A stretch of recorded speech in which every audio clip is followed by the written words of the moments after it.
Welcome to our channel. Today we how to disable e-services login for IRS transcript access, complete guide step by step clearly. To disable e-services login for IRS transcript access, begin by navigating to the IRS website. Locate the e-services section on the home page. Click on Access e-services. You will need to log in with your existing credentials. If you've forgotten your password, use the Forgot Password link.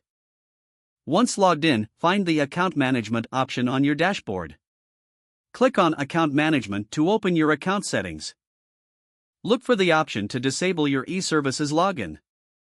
Select Disable Account or a similar option. Follow any prompts that appear to confirm your choice. Complete any necessary verification steps to finalize the process.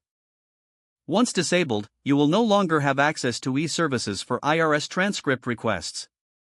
Make sure to log out of your account after completing these steps. If you encounter any issues, refer to the IRS help section for assistance.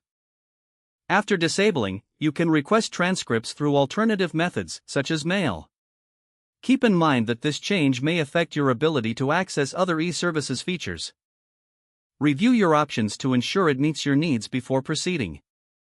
And that's it. You have successfully disabled your e-services login for IRS transcript access.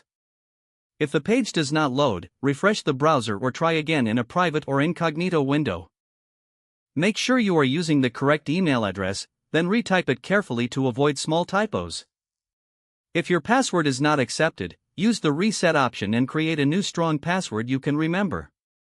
Check your spam folder for verification or security emails, then complete any requested confirmation steps. Enable two-factor authentication if available to improve account security and reduce unauthorized access risk.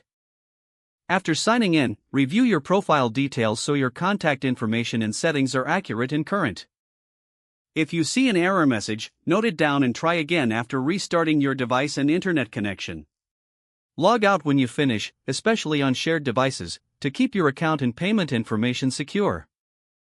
If the page does not load, refresh the browser or try again in a private or incognito window. Make sure you are using the correct email address, then retype it carefully to avoid small typos.